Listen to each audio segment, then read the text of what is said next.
Assalamualaikum warahmatullahi wabarakatuh. Nama saya Nur Anisa binti Muhammad Zaki, nombor matrik 262142. Tajuk penyelidikan saya ialah kesan pandemik COVID-19 terhadap perniagaan runcit di Pendang, Kedah.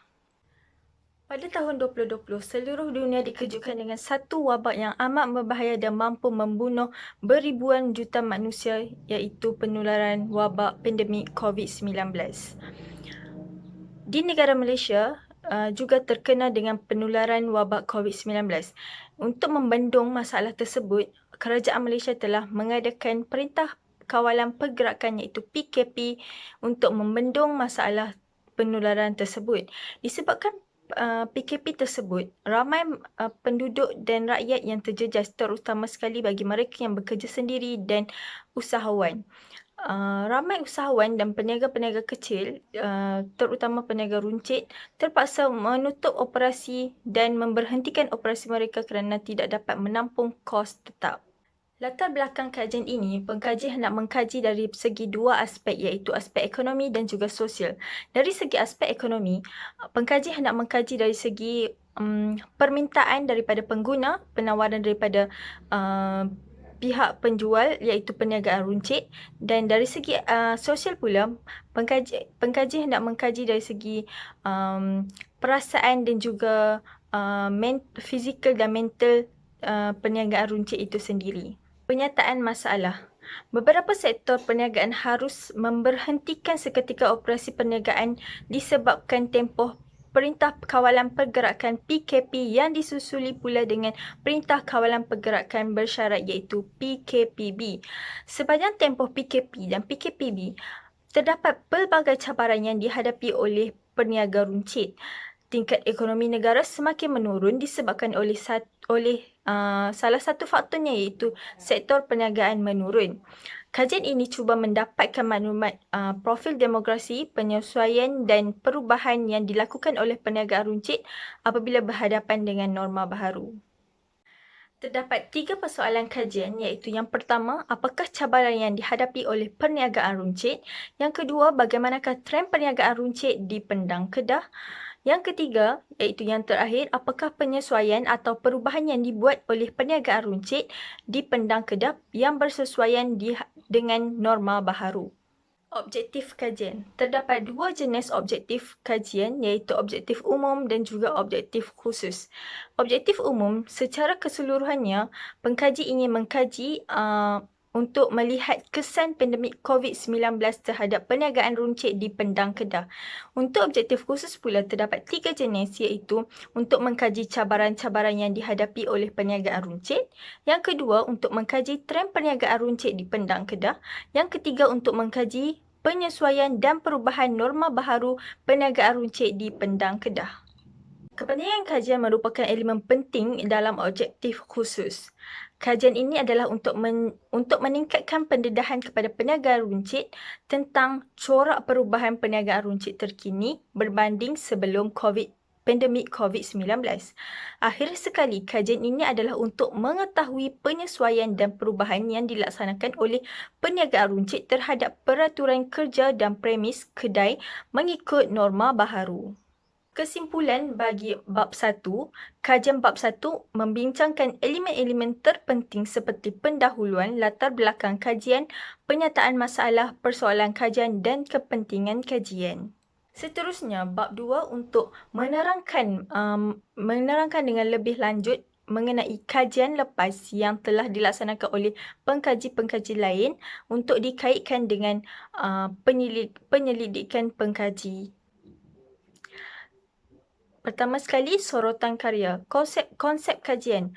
Menurut Hasnah Ali, Nur Hafizah, Abdul Razak dan Sanib Ahmad, pada tahun 2010 menyatakan bahawa industri peruncitan merupakan penyumbang terakhir di dalam aliran produk-produk daripada pengeluar kepada pengguna. Kajian lepas. Yang pertama, kajian lepas dari segi aspek cabaran yang dihadapi oleh perniagaan runcit. Menurut Hasnah Ali, Nur Hafizah Abdul Razak dan Sanib Ahmad pada tahun 2010, terdapat 7 faktor peniaga disebabkan berhadapan dengan cabaran. Pertama iaitu kurangnya ilmu dalam perniagaan, kedua tidak berani melabur untuk mempromosi barangan, ketiga penetapan matlamat perniagaan yang tidak konsisten, keempat tidak bersedia untuk menjalinkan hubungan yang baik dengan pelanggan dan pembekal, kelima konsep entiti berasingan tidak begitu mudah difahami menyebabkan pengurusan keuangan menjadi tidak cekap. Keenam, konsep mesra pelanggan tidak cuba dipraktikkan. Ketujuh, usahawan Bumiputera tidak saling membantu antara satu sama lain. Menurut Syahidan Kasim dalam Camhuri Siwar pada tahun 1992, prestasi usahawan Bumiputera dalam jangka masa DEB secara umumnya masalah baru akan tetap timbul kerana dunia ekonomi atau dunia perniagaan bukanlah statik. Ianya berubah mengikut keadaan semasa dan bergerak mengikut arah aliran pasaran tempatan maupun luar. Yang ketiga, Muhammad Rashid bin Rajuddin dan Syuhaida binti Abdul Raffar pada tahun 2010 telah menyatakan dunia perniagaan sememangnya satu bidang yang mencabar. Mereka yang mencuburi bidang ini sudah mengenali dan menempuhi pelbagai rintangan dan halangan. Dari segi aspek trend perubahan perniagaan runcit sebelum dan selepas pandemik COVID-19, terdapat 3 sorotan karya. Yang pertama daripada Dev dan Sengupta pada tahun 2020. Di India, penjualan merosot mencecah sehingga 80%. Yang kedua daripada Muhammad Nasir pada tahun 2020 dan Alias pada tahun 2020. Tinjauan oleh kebanyakan media mendapati rungutan peniaga terhadap kemerosotan jualan sehingga mengalami kerugian hampir 100% sepanjang musim COVID-19 telah menjejaskan sumber pendapatan mereka. Yang ketiga daripada Siti Masayu Rosliah dan Fatimah pada tahun 2020 telah mengatakan dalam perkembangan terbaru di Malaysia, plan pemulihan ekonomi jangka pendek bakal dilaksanakan dalam tempoh 6 bulan bermula Jun hingga Disember 2020 ini. Yang ketiga dari segi aspek penyesuaian dan perubahan dibuat untuk perniagaan runcit di masa norma baharu. Berikutan ini terdapat 3 sorotan karya yang telah pengkaji keluarkan iaitu yang pertama daripada Lundin pada tahun 2020 telah menyatakan di negara China sebelum berlakunya pandemik COVID-19, ekonomi digital sememangnya telah memainkan peranan yang penting sebagai pemacu pertumbuhan ekonomi dan transformasi sosial. Yang kedua, mengikut Zhou, pada tahun 2019, antara strategi yang diperlukan adalah mengaktifkan peranan ICT untuk meningkatkan pertumbuhan perniagaan khususnya dalam kalangan peniaga luar bandar melalui memperkasakan peranan komuniti luar bandar untuk menjadi sebahagian daripada pemacu ekonomi digital. Yang ketiga daripada Saari, pada tahun 2020 juga, antara peranan yang perlu dilaksanakan oleh masyarakat adalah mengoptimumkan kelebihan teknologi digital dalam mempelbagaikan sumber pendapatan. Daripada sorotan karya yang telah pengkaji keluarkan tadi, terdapat berikut adalah perbezaan kajian penyelidikan dengan kajian lepas. Bagi pengkaji, daripada sorotan karya tersebut, sorotan kajian lepas seperti yang dinyatakan di atas adalah berkait dalam kajian yang pengkaji ingin membuat penyelidikan.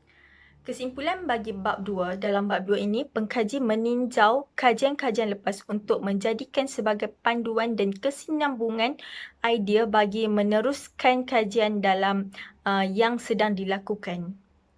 Seterusnya, dalam bab 3 iaitu bab yang terakhir, bahagian ini meliputi hipotesis kajian, teknik kajian, instrumen, kaedah analisis data dan skop kajian. Berikut merupakan metodologi kajian yang pengkaji telah gunakan, iaitu terdapat 4 metodologi kajian. Yang pertama ialah hipotesis kajian, kedua ialah teknik kajian, ketiga instrumen dan keempat ialah kaedah analisis data. Seterusnya, skop kajian. Kajian ini hanya tertumpu di kawasan Pendang, Kedah. Dan responden dalam sasaran kajian adalah peniaga runcit yang tinggal di Pendang, Kedah. Kesimpulannya, urutan kajian daripada bab 1 sehingga bab 3 amat penting dan perlu diikuti dalam menjalankan kajian agar tidak berlaku sebarang kesilapan. Kajian ini menggunakan kaedah kuantitatif dan untuk mendapatkan data kajian. Sekian daripada saya. Terima kasih.